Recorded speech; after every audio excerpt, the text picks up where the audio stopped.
아프리카에 불타는 듯한 평온을 가로지르며 케이프 물소는 침묵의 요새처럼 서 있습니다. 포식자들이 두려워하고 깨지지 않는 당열로 뭉쳐 사냥을 전투로 바꿉니다.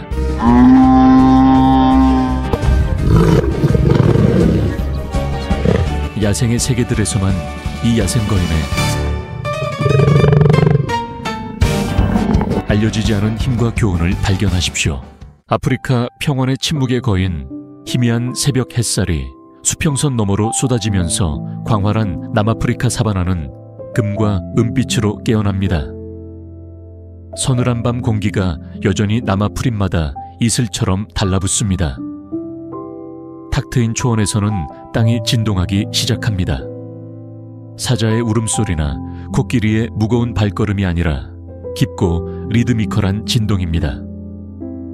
멀리서 어두운 형체가 나타나고 또 다른 형체가 나타나고 또 다른 형체가 나타나 풍경이 케이프 물소떼에 느리고 신중한 행진으로 가득 찰 때까지 이어집니다. 그들은 거대합니다.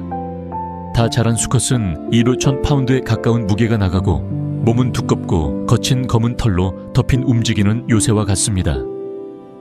중앙에서 만나 무겁고 단단한 방패를 형성하는 구부러진 뿔은 단순한 무기 그 이상입니다. 그것은 자연 자체가 만든 갑옷입니다. 이 뼈판은 사자의 짓밟는 듯한 물기나 그들의 계층 구조를 형성하는 잔인한 지배 경쟁 중에 다른 물소의 뿔에 꿰뚫는 듯한 돌격을 견딜 수 있을 만큼 강력합니다. 케이프 물소는 포식자가 아닙니다. 그들은 풀, 관목, 수생식물을 먹습니다. 그러나 아프리카 전역에서 그들의 명성은 어떤 육식 동물과도 견줄 만합니다. 그들은 식단 때문이 아니라 기질 때문에 두려움을 받습니다. 인내와 갑작스럽고 폭발적인 공격성이 혼합되어 있습니다. 야생에서 대부분의 동물은 공격하기 전에 경고 신호를 보냅니다. 케이프 물소는 아무것도 주지 않을 수 있습니다. 그들은 침착하고 조용히 풀을 뜯다가 주저없이 전속력으로 돌진하여 시속 35마일까지 속도를 낼 수 있습니다. 그들의 경로에 갇힌 포식자에게는 반응할 시간이 없습니다. 그들의 침묵은 약점이 아닙니다. 지구상에서 가장 위험한 생태계에서 생존에서 비롯된 조용한 자신감입니다. 사자, 하이에나, 악어가 그들을 사냥할 수 있지만 결과는 결코 보장되지 않습니다. 궁지에 몰리거나 자극받은 물소는 단 한 번의 공격으로 죽일 수 있으며 아프리카 사냥꾼들 사이에는 부상당한 사람을 매복하기 위해 되돌아온 물소에 대한 수많은 이야기가 있습니다. 때로는 몇 시간, 심지어 며칠 후에도 그렇습니다. 이 놀라운 기억력과 계산된 반응으로 인해 그들은 큰 사냥꾼들 사이에서 검은 죽음이라는 별명을 얻었습니다. 이른 아침 햇살 속에서 무리는 하나로 움직입니다. 송아지는 암컷과 어린 수컷의 층으로 보호되어 그룹 깊숙이 숨겨져 있고 나이든 수컷은 바깥쪽 가장자리에 자리를 잡습니다. 그들은 서둘러 이동하지 않습니다. 그들의 힘은 지구력에 있습니다. 꾸준하고 끊어지지 않는 리듬으로 발굽 아래 삼켜진 광활한 초원입니다. 각 발걸음은 햇볕에 구워진 땅에 깊은 자국을 남기고 비가 돌아올 때만 사라지는 흔적을 남깁니다. 그들에게는 고대해 그리고 움직일 수 없는 어떤 존재감이 느껴진다. 그들은 사자처럼 울부짖거나 코끼리처럼 코를 불거나 영양처럼 뛰어다니지 않는다. 하지만 그들이 지나갈 때면 마치 땅 자체가 그들의 무게를 인정하는 듯 공기가 더 무거워지고 땅이 더 단단해지는 것 같다. 야생에서 케이프 물소 떼를 보는 것은 조용한 힘의 구현을 목격하는 것이다. 그 힘은 아프리카 평원의 구조 자체에 이미 기록되어 있기 때문에 스스로를 알릴 필요가 없다. 야생에서 당열된 힘, 아프리카의 구불구불한 초원에서 생존은 고독한 개인의 이야기가 아니다. 케이프 물소에게 삶은 수많은 세대에 걸쳐 진화해온 복잡한 사회 구조인 단결을 기반으로 한다. 물소 한 마리는 강력할 수 있지만 때는 움직이는 요새와 같으며 다른 구성원들과 함께 행진하는 모든 구성원과 함께 그 힘이 배가 된다. 일반적인 때는 주로 암컷과 새끼로 구성되며 때로는 수백 마리가 넘는 개체로 구성되기도 한다. 언뜻 보기에 그렇게 큰 그룹의 움직임은 혼란스러워 보일 수 있지만 자세히 보면 정교한 시스템이 작동하는 것을 볼 수 있다. 대형의 각 위치는 목적을 가지고 있다. 가장 어리고 취약한 송아지는 보호하는 몸의 층으로 보호되어 중심부에 깊숙이 머물러 있습니다. 그들 주위에는 경계하고 근육질이며 주의 깊은 어머니들이 움직입니다. 주변부에는 어린 수소들이 태양 아래에서 뿔을 빛내며 조용한 파수꾼처럼 서성거린다. 가장 나이가 많고 전투 경험이 풍부한 수컷은 종종 더 작은 독신 그룹으로 살거나 혼자 살며 짝짓기 철에만 주요 때에 합류합니다. 이 사회 질서의 최상위에는 야생의 위험을 헤쳐나간 수년간의 경험을 가진 노련한 암컷인 목의 지도자가 있습니다. 그들은 살아있는 지도이며 무릉덩이, 방목지, 이동 경로의 위치를 기억합니다. 더 중요한 것은 그들은 육안으로 보기 훨씬 전에 포식자를 감지할 수 있는 본능적인 위험 감각을 가지고 있다는 것입니다. 목의 지도자가 방향을 바꾸면 전체 떼는 주저없이 따릅니다. 그녀의 결정은 수십 마리의 송아지에게 삶과 죽음의 차이를 의미할 수 있습니다. 떼가 위협을 받으면 그 변화는 즉각적입니다. 방목이 중단되고 머리가 올라가고 순식간에 방어원이 형성됩니다. 송아지는 안쪽으로 밀려나고 성체는 바깥쪽에서 어깨를 나란히 하며 모든 뿔은 창의 고리처럼 바깥쪽을 향합니다. 이 전략은 놀라울 정도로 효과적입니다. 당열된 떼를 감히 공격하는 포식자는 거의 없습니다. 사바나의 최상위 사냥꾼인 사자조차도 목표물을 신중하게 선택해야 하며 종종 송아지가 너무 멀리 떨어지거나 나이든 물소가 비틀거릴 때까지 기다립니다. 하지만 케이프 물소의 단결은 단순한 물리적 방어 그 이상입니다. 그것은 기억과 복수의 문제입니다. 그들은 자신을 공격한 특정 포식자나 심지어 인간까지 기억하는 것으로 알려져 있습니다. 물소가 몇 시간, 심지어 며칠 동안 매복하여 공격자를 기습한다는 이야기가 있습니다. 그러한 지능은 그들을 예측 불가능한 적으로 만들고 모든 만남에 위험을 더합니다. 그들의 협력은 위기의 순간을 넘어섭니다. 건기에는 무리의 조직적인 움직임 덕분에 어느 개체도 안전에서 너무 멀리 떨어지지 않습니다. 수원에 접근할 때면 표면 아래에 숨어있는 악어를 경계하며 조직적으로 행동합니다. 물에서 위험이 닥치면 즉각적인 대응이 따릅니다. 성체들은 진흙을 휘저으며 돌진하여 포식자가 움켜쥔 것을 놓게 합니다.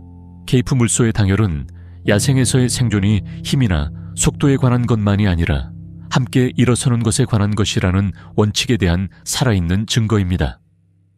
혼자 있을 때는 강력합니다. 함께 있을 때는 거의 무적입니다. 그리고 매일이 삶과 죽음의 경쟁인 땅에서 그 당열은 그들의 가장 큰 무기입니다. 세렝게티 석양 아래의 비극, 황혼의 세렝게티는 잊을 수 없는 아름다움을 지닌 곳입니다. 해가 수평선으로 가라앉을 때 황금빛 풀들은 마지막 햇살을 받아 시원한 바람에 부드럽게 흔들립니다. 그림자는 길게 자라 평원을 가로지르는 어두운 손가락처럼 뻗어 있습니다.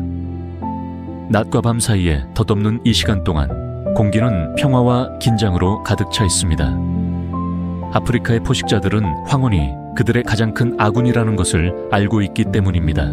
이날 저녁 50마리 이상의 케이프 물소떼가 점점 줄어드는 무릉덩이를 향해 꾸준히 이동하고 있습니다. 그곳은 건기에 서서히 굴복하고 있는 풍경 속에서 유일한 생명의 원천입니다. 공기에서는 희미하게 먼지와 바싹 마른 흙 냄새가 나고 땅은 몇 주 동안의 비가 내리지 않아 갈라져 있습니다. 물소에게 이 여정은 필수적입니다. 물은 단순한 필요가 아니라 생존 그 자체입니다. 근처의 키 큰 풀 속에 6마리의 암사자 무리가 숨어 기다리고 있습니다. 그들의 황갈색 털은 마른 초목과 완벽하게 어우러지고 근육은 기대감으로 팽팽합니다. 그들은 몇 시간 동안 무리를 지켜보며 하나의 약점에 시선을 고정했습니다. 바로 다른 물소들보다 뒤처진 어린 송아지입니다. 갇혀줄 땐 그 송아지는 불안정한 걸음걸이로 움직이며 발굽은 어제 내린 짧은 비로 지늘기 된 딱딱하고 고르지 못한 땅에서 여전히 불안정합니다. 몇 미터 뒤처졌고 야생의 가혹한 법칙에서는 그러한 거리가 안전과 죽음의 차이를 의미할 수 있습니다. 선두 물소들은 위협이 있는지 수평선을 살피며 걸어갑니다. 그들은 특이한 점을 발견하지 못합니다. 송아지의 어미는 무언가를 감지한 듯 한 번 뒤돌아보지만 다시 앞을 향합니다. 이 망설이는 순간이 사자들에게는 필요한 전부입니다. 사자 무리는 풀숲에서 폭발하듯 튀어나와 황금빛 근육과 날 것 그대로의 의지가 넘실대는 파도입니다. 그들은 반원형으로 퍼져 세 방향에서 탈출구를 차단합니다. 송아지의 날카로운 울음소리가 저녁 공기를 가르며 암사자 한 마리가 뒷다리를 붙잡고 땅으로 끌어내린다. 먼지가 자욱하게 피어오른다. 어미는 몸을 돌려 달려들지만 이미 사자 무리가 송아지를 덮쳤다. 다른 버팔로들은 잠시 멈춰서서 지켜보며 도망치려는 본능과 방어하려는 충동 사이에서 갈등한다. 송아지가 움직임을 멈추자 사자들은 배가 부르다는 만족감에 숨을 헐떡이며 약간 물러선다. 무리는 흩어지지 않는다. 대신 엄숙한 침묵 속에 생명 없는 몸을 응시한다. 어미는 천천히 다가가 묵직한 머리를 숙여 송아지의 뺨을 툭툭 치며 마치 다시 살려내려는 듯하다. 희미해지는 빛이 눈 속의 마지막 반짝임을 삼킬 때까지 그곳에 머물며 새끼의 냄새를 들이마신다. 초원은 슬픔을 위해 멈추지 않는다. 밤이 오고 달이 뜨고 이슬이 송아지의 움직이지 않는 몸에 맺히기 시작한다. 결국 무리는 물과 먹이를 찾아 이동한다. 어미는 느린 걸음으로 머리를 숙인 채 뒤따르지만 멈추지 않는다. 야생에는 애도의 공간이 없고 오직 맹렬한 생존만이 있을 뿐이다. 그러나 이 상실의 기억은 무리를 형성하고 경계를 강화하며 당열력을 높일 것이다. 세렝게티에서는 모든 비극이 교훈이 되기 때문이다. 고통 속에서 벼려진 교훈. 케이프 버팔로의 세계에서 고통은 약점이 아니라 스승이다. 모든 상처, 모든 상실, 그리고 아슬아슬한 탈출은 무리를 더욱 강하고 훈련된 힘으로 만든다. 송아지의 죽음이나 어미의 부상과 같은 비극이 닥치면 절망이 아닌 적응으로 대응한다. 한때 무리의 안전한 내부에서 게으르게 풀을 뜯는 데 만족했던 젊은 수소들은 밖으로 나가 가장자리를 따라 자리를 잡기 시작한다. 그들은 위험을 감시하고 위협의 정면으로 맞서며 뿔을 단순히 장식품이 아닌 생존을 위해 벼려진 무기로 사용하는 법을 배운다. 이미 경계심이 강한 암컷들은 더욱 보호적이 된다. 그들은 대형을 강화하여 송아지가 안전거리에서 몇 피트 이상 벗어나지 않도록 한다. 포식자를 피하는데 수년간의 지혜를 쌓은 암소 우두머리들은 알려진 사냥터를 피하기 위해 경로를 조정하는데 이는 무릉덩이 사이를 더 오래 이동해야 함을 의미하더라도 감수한다. 이러한 변화는 미묘하지만 중요하며 무리의 일상적인 리듬에 짜여 본능이 될 때까지 이어진다. 계절이 바뀌면서 또 다른 의식이 펼쳐지는데 바로 수소들 사이의 싸움 시즌이다. 땅이 가혹한 태양 아래 타들어가고 먹이가 부족해지면 성숙한 수컷들은 주무리에서 떨어져 나와 순수한 힘과 지배력을 겨루는 싸움에 참여한다. 으르렁거림이나 극적인 자세는 없고 단지 마른 흙에 부딪히는 무거운 발굽소리와 귀청이 찢어질 듯한 뿔소리만 들린다. 이 충돌은 몇 시간 동안 지속될 수 있으며 각 싸움꾼이 지구력 싸움에서 밀고 비틀고 잠그면서 먼지가 연기처럼 소용돌이친다. 개인의 자존심보다 더 큰 것이 걸려있다. 승리는 물이 암컷과의 짝짓기 권한을 보장하여 가장 강한 유전자만이 전달되도록 한다. 패배는 다음 시즌에 두 번째 기회가 올 때까지 번식풀에서 추방됨을 의미한다. 야생에는 2등 트로피는 없고 생존하고 번식할 권리 또는 서서히 중요성이 사라지는 것만이 있을 뿐이다. 시기 또한 자연의 논리에 의해 결정된다. 송아지는 무작위로 태어나는 것이 아니라 비가 돌아와 사바나를 녹색으로 물들일 때 태어난다. 이때 풀이 풍부하고 물이 풍족하며 포식자들이 덜 절박하다. 갓 태어난 물소는 다리가 불안정하지만 수많은 세대를 거쳐 연마된 자연스러운 전략인 생존에 가장 유리한 순간에 세상에 발을 들인다. 아프리카 물소에게 고통은 흔적을 남기지 않고 지나가지 않는다. 감각을 날카롭게 하고 의지를 강화하며 무리의 습관을 변화시킨다. 각 손실은 교훈이 되고 각 승리는 생존이 주어지는 것이 아니라 매일 얻는 것임을 상기시켜준다. 이런 식으로 무리는 야생의 고난을 단순히 견디는 것이 아니라 그것 때문에 더 강력해진다. 포식자들도 이 교훈을 배운다. 실패한 사냥, 부상당한 사자는 고통에 의해 형성된 무리는 결코 깨지지 않을 것이라는 증거이다. 건기의 혹독한 행진, 비가 사라지고 아프리카 하늘이 가차없는 푸른색으로 변하면 땅은 천천히 용광로로 변하기 시작한다. 한때 푸르렀던 초원은 바삭한 금색으로 변하고 강은 평원을 가로지르는 얇고 진흙탕인 혈관으로 줄어든다. 아프리카 물소에게 이것은 그 해의 가장 힘든 장인 건기의 긴 행진의 시작이다. 무리는 근육과 결의로 이루어진 끊이지 않는 흐름으로 움직이며 마른 풀바다를 헤쳐나간다. 중앙에는 암소와 송아지가 있고 가장 취약한 것들은 성체의 벽으로 보호된다. 맹렬한 태양 아래 무거운 뿔이 빛나는 수소는 바깥쪽 측면을 맡아 다가오는 모든 위험에 맞설 준비를 한다. 모든 발걸음은 신중하며 가능한 한 많은 땅을 덮으면서 에너지를 절약한다. 공기는 열기로 아른거리고 각 숨결은 마지막 숨결보다 더 무겁게 느껴진다. 이 이동은 무작위적인 방황이 아니다. 목의 우두머리는 목적을 가지고 이끌며 그들의 기억은 땅에 살아있는 지도 역할을 한다.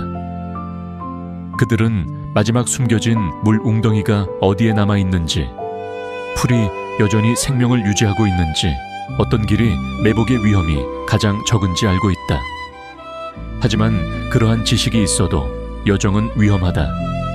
힘이 약해진 늙은 동물이나 늦게 태어난 송아지 등 가장 약한 것들은 속도를 맞추기 위해 고군분투한다. 때로는 비틀거리고 뒤처져 무리를 그림자처럼 쫓는 사자나 하이엔에게 쉬운 먹잇감이 된다. 포식자들은 이 계절을 잘 알고 있다. 그들은 가시나무의 희미한 그늘에서 기다리거나 얕은 강바닥에 숨어 기회가 올 때까지 자신의 에너지를 보존한다. 그들에게 거위는 도전이자 선물이다. 먹이는 약해지지만 생존 경쟁은 치열하다. 물소는 포식자뿐만 아니라 땅 자체로부터도 위험에 직면합니다. 갈라진 땅은 발굽을 베어 상처를 낼 수 있고 물 부족은 가장 강한 물소조차 지치게 만듭니다. 그럼에도 불구하고 무리는 계속 나아갑니다. 그것은 필요에 의해서뿐만 아니라 본능에 의해 추진되는 행진입니다. 너무 오래 멈추는 것은 갈증, 굶주림 또는 기회주의적인 공격으로 인한 죽음을 의미할 수 있습니다. 때때로 물소의 행렬은 수마일에 걸쳐 뻗어 있으며 이는 인내에 살아있는 증거입니다. 먼지가 다리 주변에 끊임없이 아른거리고 가죽을 얇은 황갈색 막으로 덮습니다. 송아지들은 비록 지쳐있지만 어미 곁에 바싹 붙어 생존의 리듬을 한 걸음 한 걸음 배웁니다. 이 여정의 끝에서 그들을 기다리는 것은 낙원이 아니라 유예입니다. 푸른 풀밭, 물을 마실 수 있을 만큼 깊은 웅덩이, 사이클이 다시 시작되기 전까지의 몇 주 동안의 상대적인 안전입니다. 야생에서 생존은 결코 영구적이지 않습니다. 하루하루 한 걸음 한 걸음 얻어지는 것입니다. 그래서 케이프 물소는 그들의 단결이 깨지지 않고 발밑에 땅만큼이나 굳건한 결의를 가지고 계속 나아갑니다. 뿔 달린 전사들의 방역, 건기는 무리의 인내력을 시험했지만 이제 더 큰 시험이 기다리고 있었습니다. 그것은 더위나 갈증이 아닌 사반에서 가장 숙련된 사냥꾼에 맞서 생존하는 도전이었습니다. 대부분의 사냥이 그렇듯이 조용히 시작되었습니다.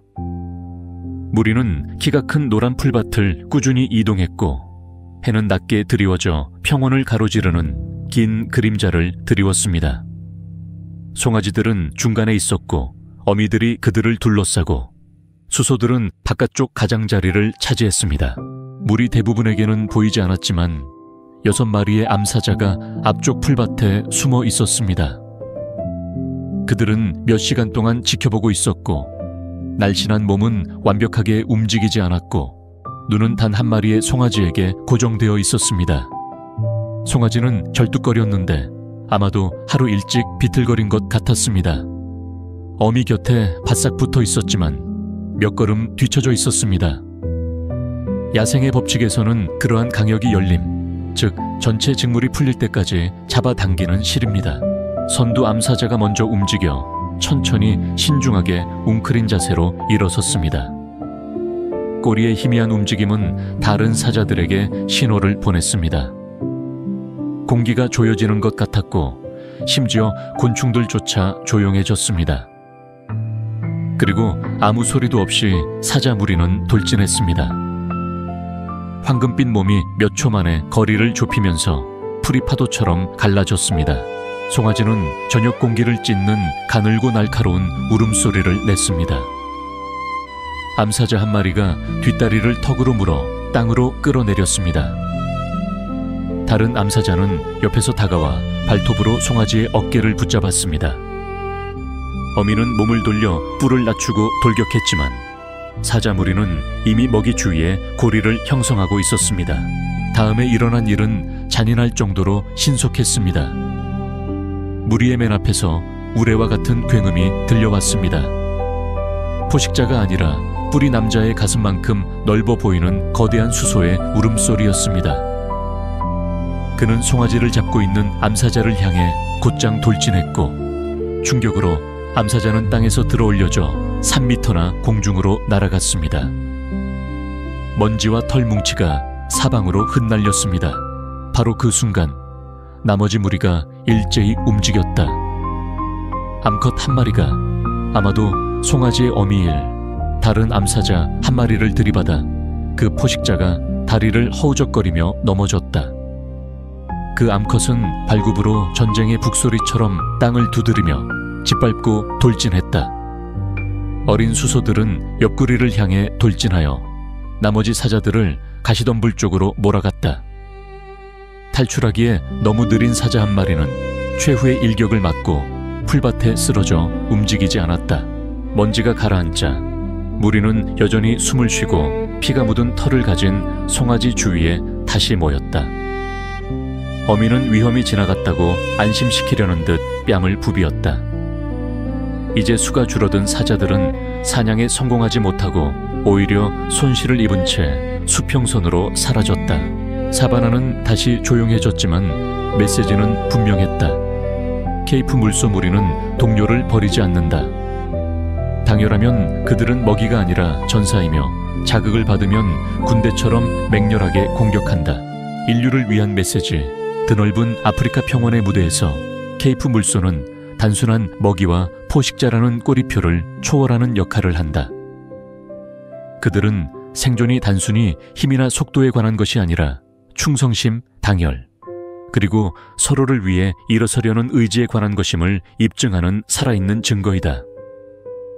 사자와 달리 그들은 우위를 선언하기 위해 으르렁거리지 않는다. 코끼리와 달리 힘을 알리기 위해 코를 울리지 않는다. 그들의 언어는 더 조용하며 무리 구성원 간의 조용한 이해 속에 쓰여 있다. 즉, 누군가가 위협을 받으면 우리 모두 되돌아선다는 것이다.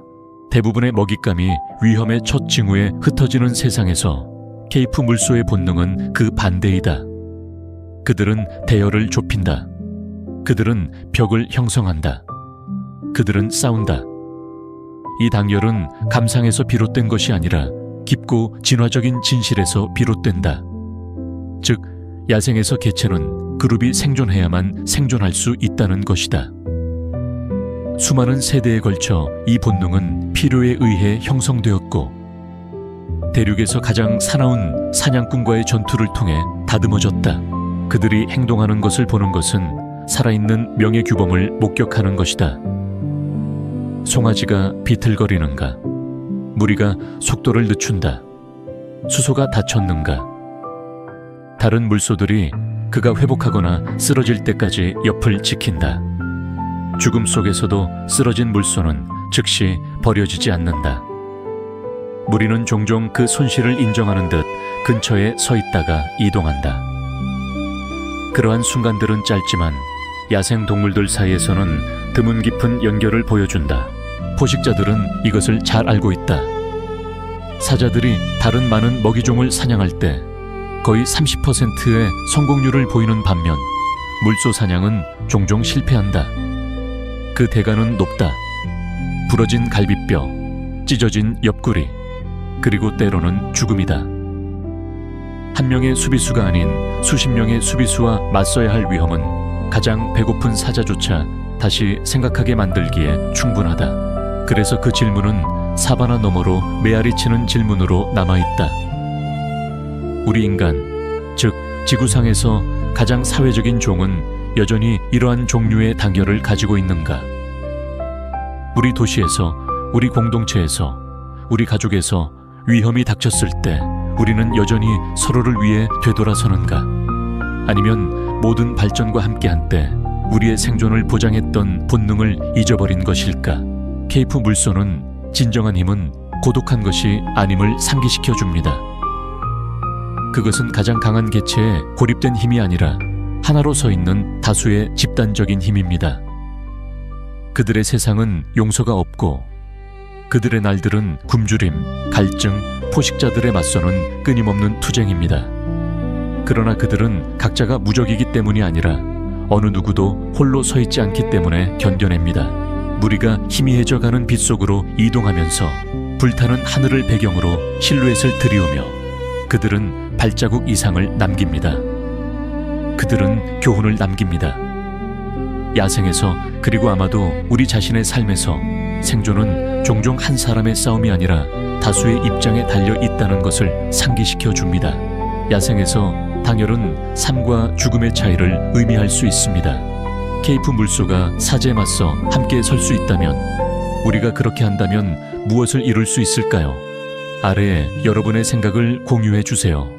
여러분의 의견을 듣고 싶습니다.